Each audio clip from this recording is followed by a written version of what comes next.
Are you tired of feeling overlooked and underestimated? Hi, I'm Tammy North, the Introverted Executives Coach. If you're an introverted executive or you're ready to rise to senior leadership, but you're struggling to be seen as a high potential, this podcast is for you. I have great news for you. Being introverted is a superpower, and as soon as you embrace that and fully believe it, your entire perception of yourself will evolve. My goal is to help you see that reality so you can go into the world and create amazing things and have the positive impact that you were born to make. Often because you're quieter than the extroverted leaders in your organization, you may sometimes feel invisible, but you hear everything and you notice all the details, facial expressions. You see body language that others seem to miss. You see the disagreements and the difficult conversations coming before everybody else in the room. You wonder why people don't notice that this project here could benefit something that the other team is working on over there. Yet sometimes you don't say anything at all because you feel like it's obvious. Certainly everybody already knows. You feel like you might even be seen as stupid if you spoke up because it would be like you said the Granny Smith apple on the table there is green or the sky is blue. But have you ever considered that you could be the only one that's made that connection? What if you see the solution and you don't speak up? In those instances, you're not only hurting yourself, but you're slowing down progress toward a mission or customer that you care deeply about. One thing I wish I'd realized sooner is that other people did not notice the same things as I did. Other people didn't always make the connections or read people as early in a situation as I did. I know you feel this way too. And the key is to embrace this superpower. You have to begin actively using it in your workplace. Begin to strategically decide that you're going to take off your cloak of invisibility. That's how you'll make a bigger impact. The more you do this, the more you'll increase the perception that you have high potential for executive leadership. And once you're in that arena, it will become inevitable. There is no doubt that introverts make the best leaders. The only challenge you have is to get noticed in the first place. In this episode, I'm going to give you 3 different strategies that you can start implementing immediately to raise your own potential and increase your sphere of influence at your organization. Before we get started, I want you to think about the attributes that make introverts so powerful. Here's a few of them to get your mind in the right place for this exercise. You're self-sufficient. You listen deeply. You have the ability to process and analyze information. Sometimes it's almost like you have on X-ray glasses. You see the issues. You see the gaps. You notice the seams. You have the ability to read a room. You notice body language and micro expressions. You build deeper connections and coalitions, and you have an acute sense of self-awareness. And if you've been listening to this podcast for a while, you know, in my opinion, self-awareness is one of the things that most leaders lack. And the leaders that have it are some of the best leaders that you'll ever meet. You are resilient. You have the ability to focus deeply. You have little or no need for external affirmation. You have the ability to connect disparate dots. You leverage the power of presence. You own the moment when you speak up, when you speak calmly and deliberately. And that right there translates directly to a positive perception. You know how it is. Extroverts talk a lot, and that's partly how they learn. That's how they process information. Still, when there's somebody in the room who doesn't talk very often, and then they speak up, it's like the entire world pauses to hear what they have to say. That is a very powerful place to be. You're a servant leader, and you have the ability to write very well. You thrive at written communication. You have always flourished when given independence and autonomy.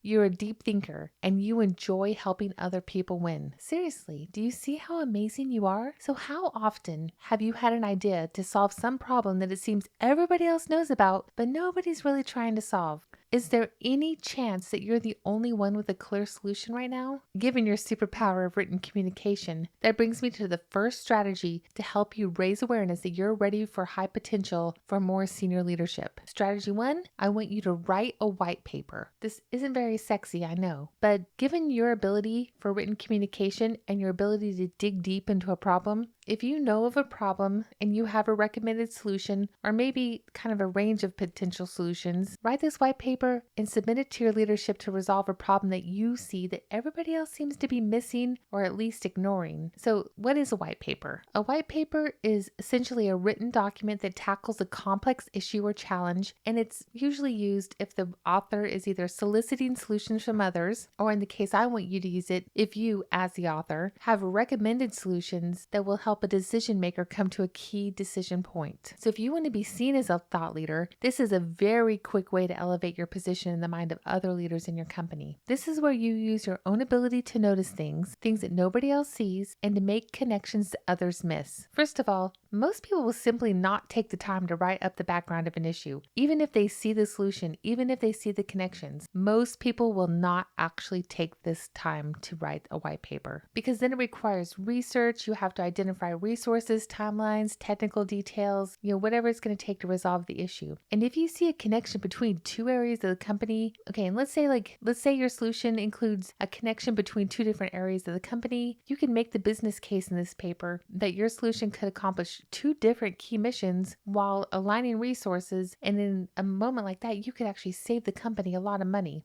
So as you write your paper for the solution that you decide upon, just make sure you're including some of the following as part of your write-up. Keep your mind focused on the current vision of executive leadership or the decision makers. So if there's recently been a change in executive leadership, what vision documents have they put out? What strategic documents have they put out? Where is their mind? Because sometimes you could have a great idea and a solution, but if it's completely out of alignment with the current leadership, now may not be the time. So just keep that in mind, that you should try to find solutions that are in line with the current direction the company's heading. Keep in mind the overall mission and vision for the organization as a whole. And in both of those, both aligning with the current executive leadership and then also the mission and vision, the main point is that if you are submitting solutions, but they seem to be completely disconnected from the rest of the company or disconnected from strategic leadership, that's not really going to help you in your path to becoming a high potential for senior leadership. Somebody with high potential for senior leadership has the ability to look up, lift your head, look across an organization, and look at a strategic level and what would really make a difference and what is in alignment with the strategic direction. Always include an executive summary right up front. Just kind of a brief synopsis of what your issue is and kind of what this paper is about. Like, why have you submitted it? That way, a senior leader can look at it and very quickly decide, oh yeah, this is definitely worth reading. Include the background of the issue. Why is this a problem? Is it a gap? Is there a chance for cost savings or process improvement? Do you have some new innovative way to deliver the final product better? Always make sure to conduct the appropriate research and add enough detail for understanding, but not too much so that you overwhelm the reader. There's some amount that's kind of all the information you need, but don't put more information than is necessary. You can always add some references if people want further reading. Highlight any efficiencies that your solution would provide, cost, schedule, manpower, and make it as interesting and readable as possible. You may want to have some other people read it ahead of time to give you some edits before you submit it. You really want the leadership to read this document, so take the time to clarify your thoughts and develop a good intro and summary. Consider using graphics or charts to make the information easier to understand or process, and then consider some arguments that people will make against your proposed solution so that you could include other perspectives in your paper and try to keep it as unbiased and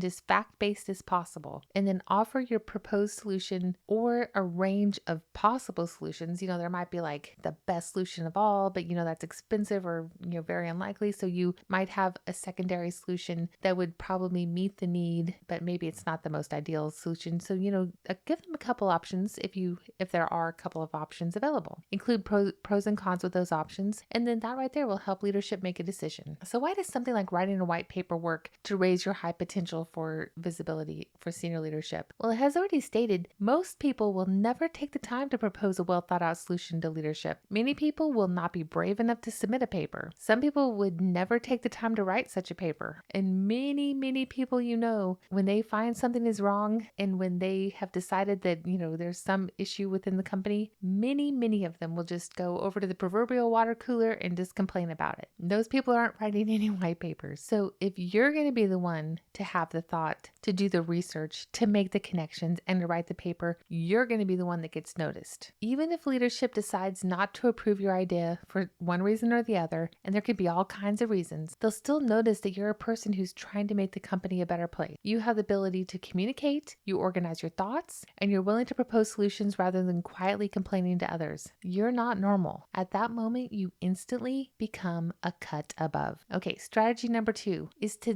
decide to become a connector. You already see the places in your organization where opportunities exist to drive collaboration and other improvement. Given your ability to create these powerful one-on-one connections and to see the seams and gaps, start using your skills to create win-win connections across various teams and departments. Because you're the kind of person that's not driven by external validation, you are the perfect person to create these connections. The thing is, by building these bridges, you'll start to be seen as a connector, a collaborator, and somebody who brings high value to the organization. This is a quieter way to bring value, but I promise you, you will be amazed at how quickly your personality and genuine ability to work with others without the need to have a spotlight on yourself will raise your star in the company. Even if you don't deliberately seek it, you will start to rise from these quiet actions alone. Everyone will start to know who you are. They'll see that you care deeply about the customer and the mission, and that you are a servant leader. No matter the level of your current position, never underestimate this kind of influence. It is very powerful. I would say for a long time that this strategy right here is exactly what I did in a previous organization. I was definitely introverted. I didn't talk up as much as I could in meetings, but what did I do? I went around quietly meeting people. I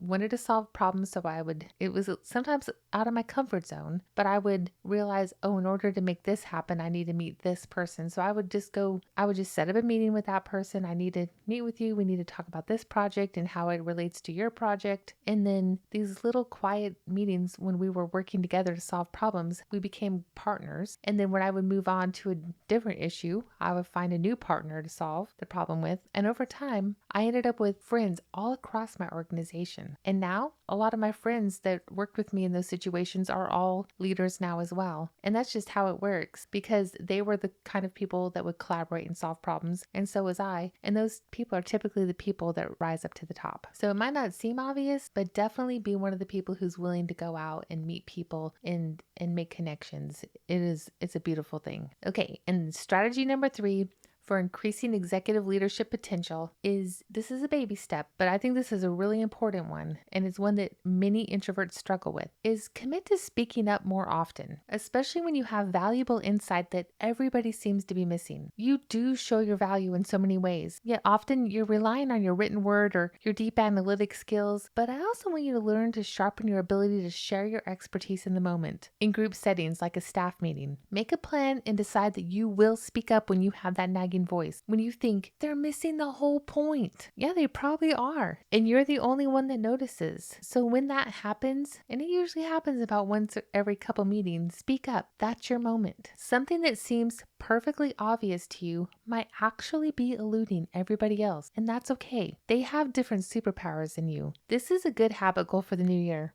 At first, you can decide something like once a day or maybe every other meeting that you are going to start to speak up. If you have something valuable to add, just start small. Start with something that's a move, just a small move toward you being a more verbal participant. Over time, it'll get easier, and other leaders will start to look to you for your expertise before they make decisions. But in order to be seen as a thought leader and somebody with high potential, people have to know what you're thinking. And granted, not all introverts have a problem with this, but if you think that this is something you can improve, then make a plan to start and decide that you will speak up when you have something that the team needs to hear. So what keeps most people from having ideas and communicating them? In my opinion, almost everything goes back to your own thoughts. So let's say if you're having a hard time communicating your thoughts and ideas either in written or verbal form, it usually goes back to some version of these thoughts. Nobody wants to hear my idea, or somebody is probably already working on that problem, or it's been tried before, or everybody probably already knows that. But the thing is that these thoughts create your feelings, and the feelings create your actions. So when you're thinking, nobody wants to hear my idea, it makes you feel undervalued and unseen. And when you feel like that, you lose motivation and you do the bare minimum. Basically, you just punch the clock. And if you were the senior leadership, you would see those actions as mediocre, and you wouldn't put that person in a position of more responsibility. But the one thing that you have 100% control of, no matter where you are, and this includes work, you have control over your own thoughts. What if you changed your thoughts to think, I have great ideas. People need to hear this. I know exactly what to do about that problem. I want to find a way to help the customer even more. I think I can help. When you have thoughts like that, they are much more productive, and they'll cause you to feel hopeful, motivated, proactive, impactful, those feelings are going to have you take actions with vigor, energy. You'll be taking proactive steps to make a difference. And when you act in that manner, you're going to set yourself apart and you will begin to rise. It's your decision and you have to manage your mind. So when you choose the thoughts that serve you, you will come across as a completely different person than when you choose to allow the more negative thoughts to pull you down. You can make a difference, and you do have the ideas. You just have to believe that somebody else wants to hear them. So these 3 strategies are not very difficult. They're all just smaller steps toward a bigger plan, toward growing your reputation as a thought leader, as a person who has the ideas and thinks of solutions and cares about the mission of the customer. Don't waste your time being mediocre. Don't complain with the crowd in the break room. Be the one who is always thinking, always planning, always preparing, and when that idea hits, be the one ready to communicate that idea up the chain and prepare to make your impact. That is how you rise. Okay, so I created a worksheet for you to help you implement these 3 strategies in your own life. Click on the link in the show notes to download the worksheet and begin to make a bigger impact today. You can connect with me at Introverted Executive on Facebook, Instagram, and LinkedIn. If you're ready for executive coaching to help you achieve your biggest career goals, subscribe to my weekly Rise and Shine newsletter. There, you'll find out when my program opens for new clients, and you'll also receive weekly tips and activities to continue to make a bigger impact in your own powerful way. You'll find all the information and links down in the show notes. See you next week.